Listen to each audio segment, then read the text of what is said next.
فيلمنا بيحكي عن كارثة حصلت على الأرض غيرت حياة الناس تماما، واللي تقريبا انقرضوا بسبب قلة الأكل والجوع وبقوا يخلصوا على بعض، وظهرت الطبيعة البشرية الجشعة وكان البقاء للأقوى. لكن وسط ده ظهرت منشأة بيديرها مجموعة من الروبوتات قررت إعمار الأرض من تاني لكن بطريقتها الخاصة. فتعالوا نشوف مع بعض عملوا إيه. وبيبدأ فيلمنا في منشأة خاصة بيديرها روبوت، وكان ده اليوم الأول من بعد الكارثة الكبيرة، وبنعرف إن المكان ده فيه أكتر من 63 ألف جنين بشري كلهم في حالة تجميد. وبنشوف الروبوت الأم وهي بتخرج واحدة من الأجنة وبتحطه جوه رحم صناعي، وبتنتظر لمدة 24 ساعة بس لحد ما بيتم ولادته، يعني التسع شهور بقوا 24 ساعة فقط.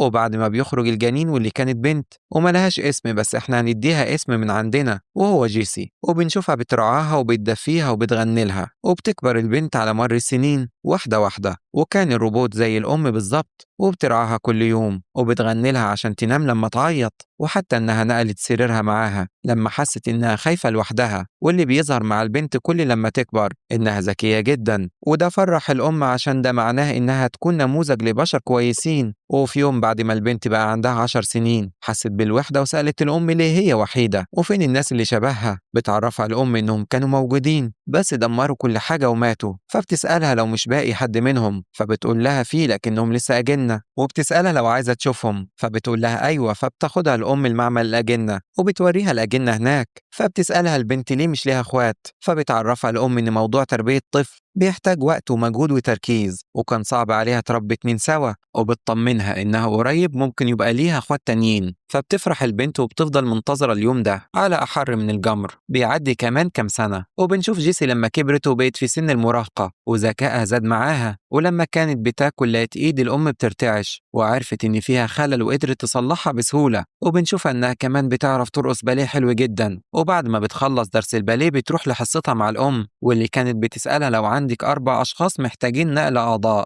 وجالك شخص سليم ولكنه مصاب، هتختار تاخد تضحي بالشخص وتنقذ 4 ولا تضحي بالأربعة وتنقذ واحد؟ بس جيسي ما كانتش مركزة معاها، وده ضايق الأم اللي بتقول لها تركز عشان آخر الشهر عندها اختبار رسمي قدام الروبوتات، وده اللي هيحدد هي قدرت تربيها صح ولا لأ. فبترجع تركز معاها تاني. وبالليل كانت جيسي بتتفرج على برنامج وفجأة الكهرباء فصلت، فراحت تشوف الأم لقيتها على الشاحن وفاصلة. فقررت تشوف المشكلة منين، وفعلا راحت وقدرت إنها تحلها. بس سمعت صوت غريب واللي كان صوت فار وقدرت إنها تصطاده وكانت فرحانة بيه. ولما فرجته للأم اللي خلصت شحن خافت وأخدته منها وعرفتها إنها لازم يموت لا يكون مريض ويعديها. بس جيسي قالت إنه لسه عايش ومعنى ده إن في حياة بره، لكن الأم حذرتها إن مش معنى إنه عايش إنه مش مصاب بالفيروس، وولعت فيه قدامها. وبعدها وستها لأنها عارفة هي حاسة بإيه، لكن بتحذرها إن ممكن يكون حصل خرق للمنشأة وفي أي وقت ممكن يبقوا في خطر. بتسيبها الأم بعدها في منطقة التطهير لحد ما بتنظف المكان. وتاني يوم بنشوف الأم وهي محضرة لها هدية عيد ميلادها، واللي زي كل سنة بيكون بيجامة نوم جديدة. لكن جيسي سألتها ازاي عرفت ان بره في تلوث وهي ما خرجتش قبل كده، فعرفتها انها لو خرجت لازم بعدها تتدمر عشان هتبقى خطر عليها. وسألتها لو عايزاها تتدمر، فقالت لها لا طبعا. بتروح بعدها تشحن وبتقعد جيسي في أوضتها تفكر، ولكنها بتسمع صوت خبط من بره. فبتروح تشوف في ايه، ولما بتشوف من الباب الأول مش بتلاقي حد. فبتضطر انها تلبس بدلة واقية وبتخرج لتاني باب، وبتتفاجئ ان في ست واقفة بره على الباب التاني بتطلب المساعدة. فاتخضت منها لكنها خرجت لها بدلة وقناع ودخلت وقفلت الباب التاني وفتحت لها أول باب، واللي معاها ضرب إنذار شديد في المكان. وقتها الأم سابت الشحن وجريت عليها، أما جيسي قالت للست بسرعة تلبس البدلة عشان تقدر تساعدها. وكان واضح إن الست مصابة، بس جيسي لما عرفت إن الأم قربت طلبت من الست تستخبى بسرعة فنامت على الأرض. ولما الأم وصلت سألتها إيه اللي حصل، فكدبت البنت وقالت إنها حاولت تفتح الباب بس قفلته تاني. وطبعا الأم زعلت منها عشان هتعرضه من الخطر وأخدتها عشان تخلص امتحانها. بما إنها مش جايلها نوم بتديها ساعة تخلص فيها لحد ما هي تروح تخلص تطهير للمكان. بس مجرد ما بتخرج جيسي تخرج هي كمان وبتروح تطمن على الست اللي كان شبه مغمى عليها لأنها مصابة. فبتلاقي معاها سلاح فبتخبيه معاها، وبعدها بتفوقها وبتكون لسه عايشة وبتاخدها تخبيها جوه وبتقول لها إنها تجيب لها علاج وترجع. وبتسيبها مستخبية وبتروح لأوضة العلاج تجيب لها أدوية، ولكن بالغلط من خوفها بتكسر إزاز علاج، ولما بتيجي تلمها بتنجرح في إيدها. ومن حظها الأم بتكون معدية فبتستخبى بسرعة لحد ما مشيت، وبعدها راحت للست اللي كانت شافت الأم وخايفة منها ودورت على سلاح ما لقيتوش. ولما جيسي رجعت سألتها عن السلاح عشان تخلص على روبوت الأم، بس جيسي عرفتها إن دي مامتها ومش هتأذيها. بس الست خافت أكتر وصممت تاخد سلاحها وتمشي، ولما جيسي رفضت بدأت تتخانق معاها. وكانت الأم عرفت إنها مش في أوضة الاختبار فبدأت تدور عليها، ولما شافتها الست خطفت السلاح وضربت عليها، ولكن الأم كانت أسرع منها ووصلت قبل ما تصيب لوحتها. وهدتها جيسي اللي عرفتها إن روبوت أصابها عشان كده خايفة، فعرفت بنتها إنها غلطت لما خبت عليها وقالت لها إنها تعالجها في العيادة، وأخدوها على هناك. والأم رفضت دخول جيسي بحجة إن في تلوث، بس هي كانت عايزة تستجوب الست براحتها، وده لأن الباب اللي بينهم عازل للصوت.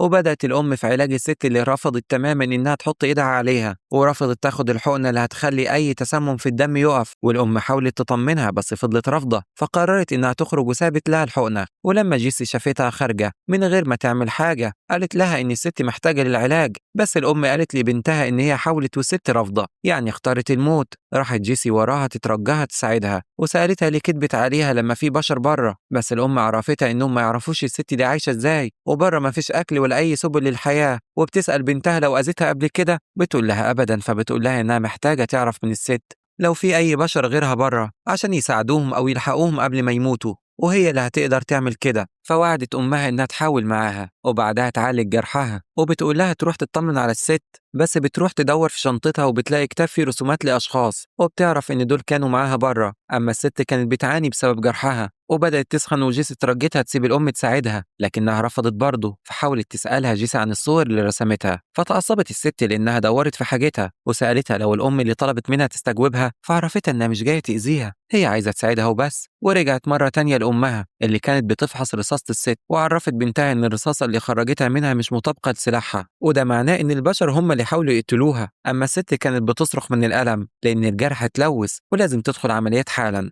عشان كده جيسي قررت تعمل عملية بنفسها تحت إشراف الأم، والست برضه رفضت إنها تاخد مخدر أثناء العملية. وبدأت جيسي تعمل العملية تحت إشراف الأم، ولكن الست أغمى عليها من الألم أثناء العملية. ولما فاقت تاني يوم لقيت نفسها في أوضة معقمة وجيسي جنبها، وعرفتها إن أغمى عليها من الألم، بس هي بخير حاليا وبتحاول تتصاحب عليها شوية وبيتكلموا سوا. واتفرجي على الجهاز اللي معاها وسلمتها كتابها، وبعد شوية سألتها عن اللي في الكتاب لو كانوا عايشين لسه بره، فبتقول لها أيوة بس في خطر، وقالت لها أسمائهم ومنهم أخوها جيكوب واللي كان هربان معاها وهو اللي سحب الآليين وراها لحد ما هي هربت. وعرفتها إن في حياة بره والأم بتضحك عليها عشان تحبسها هناك، وبتعرفها إنها تقول لها هم عايشين فين لكن توعدها ما تقولش للأم، وفعلا بتوعدها. فبتعرفها الست إنها عايشة مع ناس كتير في المناجم وإنهم لازم يخرجوا من هنا لأن الأم خطر عليهم. بس جيسي ما كانتش مصدقاها لحد ما الأم وصلت وطلبت من جيسي تخرج عشان تكمل اختبارها. فبتقول لها دلوقتي مش شايفة إنها مش وقته، فبتقول لها إن اختبارها قرب مع الروبوتات التانية. وهي ماشية معاها بتعرفها إن الست بتكذب وإنها مش مرتاحة لها عشان فحصت الرصاصة تاني وتأكدت إن الآليين مش هم اللي ضربوها. وبتسأل بنتها لو قالت لها أي حاجة عن ناس تانية عايشين معاها، فبتتوتر بس بتكذب وبتقول لها إنها ما اتكلمتش خالص عن أي ناس عايشة بره. وبتروح بعدها تكمل اختبارها. وقتها كانت الأم بتفتش شنطة الست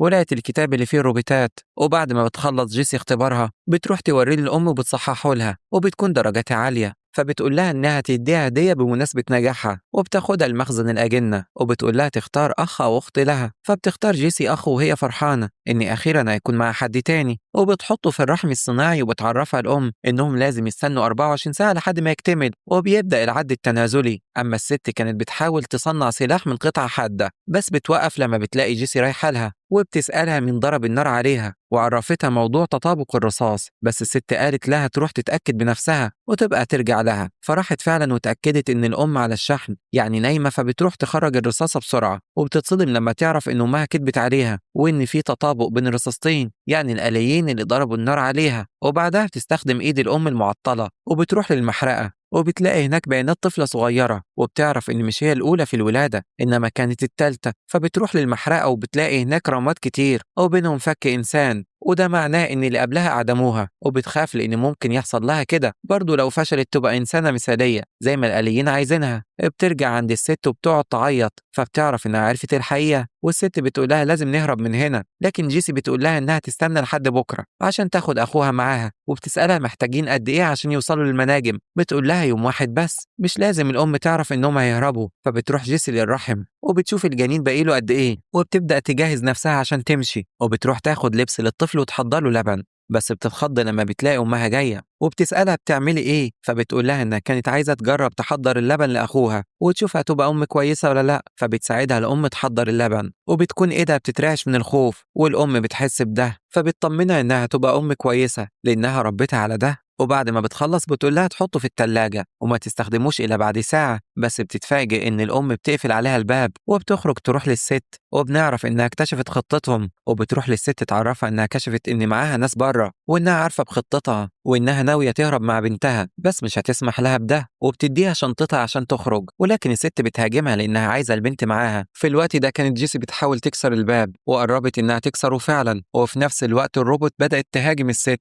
لأنها قطعت أسلاك منها وكانت هتخلص عليها. بس جيسي فعلت جهاز إنذار الحريق وطلعت تجري عشان تطمن عليها. في الوقت ده كانت هي بتهرب ووصلت للست وطلعت تجري بيها على باب الهروب لأنها كانت مصابة. بس وصلت الأم قبل ما يخرجوا ولمت بنتها عشان هتهرب مع الست وهتسيب أخوها. ولما الست حست إن جيسي هتضعف هددت الأم بقتلها عشان تفتح الباب، وكمان جرحتها في رقبتها. ومن خوف الأم عليها فتحت لهم الباب بسرعة وخرجوا أخيرا لبره. ولكن الصدمة إن الأرض فعلا مش صالحة للحياة، وبره الجو تراب وضلمة حتى في عز النهار. وجيسي لما لقيت ده هجمت على الست عشان تضربها لأنها خسرتها حياتها الهادية. بس الست كانت أقوى منها وسيطرت عليها وسألتها لو خلصت، وبعدها سابتها وعرفتها إن مفيش طريق للرجوع خلاص ولازم يمشوا من هنا. وفعلا بدأوا المشي، ولكن الطوافات كانت بتدور عليها، والست استخبت هي وجيسي في الذرة. وكانت جيسي طول الطريق بتسأل عن الحاجات الغريبة اللي أول مرة تشوفها، وراحت تركب واحدة من الآلات. فالست اتخانقت معاها لأنها تكشف مكانهم وهتتسبب في قتلهم. وفضلوا بعدها ماشيين على طريق طويل، وطول الوقت وجيسي بتسألها لو قربوا من المناجم بس الست مش بترد، لحد ما أخيرا وصلوا للبحر. والأول مرة كانت جيسي تشوفه، بس شافت الست وهي رايحة لواحد من صناديق الشحن وبيطلع إنها عايشة فيه وعندها كلب كمان. بتروح جيسي وراها وبتسألها لو دي المناجم والناس موجودين هنا وهم فين. ولكن الصدمة التانية مفيش حد أصلا، ودي مش المناجم. وصرحتها الست إنها سابت المناجم من سنتين بسبب قلة الأكل، وإن البشر بدأوا يقتلوا في بعض بسبب الجوع وفقدوا صوابهم. يعني فعلا البشر طلعوا خطر. والأم كانت صادقة والست كدبت على جيسي، واللي خلاها تعمل كده إن الوحدة هتجننها. فراحت للمنشأة تدور على بشر تاخدهم معاها بره، وجيسي فضلت تضربها بالقلم لأنها كدبت عليها وخلتها تسيب أخوها اللي محتاج لها، وكانت وعدها إنها تساعدها هي والناس بتوعها عشان يراعوا الأجنة اللي هناك. صدمة جيسي كانت كبيرة وقررت إنها تمشي، بس الست حذرتها إن الروبوت هتقتلها لو ما لقيتهاش زي ما هي عايزة، وحاولت توقفها. لكن جيسي قررت ترجع، وفعلا رجعت لحد ما وصلت للمنشأة. بس لقيت روبوتات كتيرة بره وطلبت إنها تقابل الأم، فسمحوا لها تعدي. وأول ما دخلت قفلت الأبواب وراها، وبعدها أخدت سلاح وراحت تدور على الأم اللي كانت مع الطفل الجديد وعارفة إن جيسي وراها. وطلبت جيسي تشوف أخوها، فسمحت لها الروبوت وقالت لها إنها مستحيل تأذيها فتقرب ما تخافش. فقربت مع السلاح، بس الأم عرفتها إن الطفل محتاج إيدين عشان يتشال، فسابت السلاح بره. لكن جيسي عرفتها إنها كدبت عليها إن مفيش حياة بره، بس الأم قالت إن كل الخراب اللي حصل بسبب البشر. وجيسي كانت شايفة إن الآليين اللي بيدمروا كل حاجة عشان ما يخلوش الأرض صالحة لحياة البشر. وسألتها جيسي عن الأطفال اللي كانوا قبلها ولو اتخلصت منهم لأنهم مش مثاليين وممكن تعمل معاها كده برضه. وبعدها أخدت الطفل وقفلت عليهم الباب، وترجتها الأم تهدى لأنها بتخوف أخوها، وكانت بتدور على سلاح علشان تخلص بيه على الأم اللي قدرت تدخلها بكل سهولة، ولكن ما عملتلاش حاجة. والآليين بره كانوا بيحاولوا يفتحوا الأبواب عشان ينقذوها. وعرفتها الأم إن كل الآليين اللي بره بياخدوا أوامر منها، يعني هما الاتنين واحد. وعرفتها كمان إن نهايتها كانت لابد منها، وعارفة إنها تفضل وحيدة، عشان كده حاولت تصنع بشر. وبيظهر إن الآلة كونت وعي خاص بيها لوحدها عشان تصلح ما أفسده البشر. جيسي طلبت منها تخليها تربي أخوها، فقالت لها إن علمتها كل حاجة ومتأكدة إنها تبقى أم صالحة. اترجتها جيسي توقف الروبوتات اللي كانوا خلاص على وشك إنهم يفتحوا آخر قفل، فوقفتهم وسألتها الأم لو مش هتحتاجها في تربية أخوها. قالت لها لا، فطلبت منها تضرب على لوحة التحكم مباشرة وما تترددش. جيسي فعلا ضربت عليها وماتت الروبوت الأم، وقف كل الروبوتات بعدها، وفضلت جيسي هي والطفل لوحدهم جوه المنشأة عشان تربيه. أما الست كانت في مكانها لسه، بس اتفاجئت إن واحدة من الروبوتات بيفتح عليها الباب وبتكون هي نفسها الأم اللي بتقول لها إنها كانت غبية عشان فكرت إنها فضلت عايشة لحد النهاردة من غير هدف، ولكن الهدف منها إنها كانت تعرف جيسي إن الحياة بره فعلا مستحيلة، وبيظهر إن الست كانت واحدة من التجارب في الأصل وحاليا يتخلصوا منها. أما جيسي قررت إنها ما تكتفيش بطفل واحد وراحت لمخزن الأجنة عشان تخرج أطفال أكتر، ولحد هنا بيخلص فيلمنا.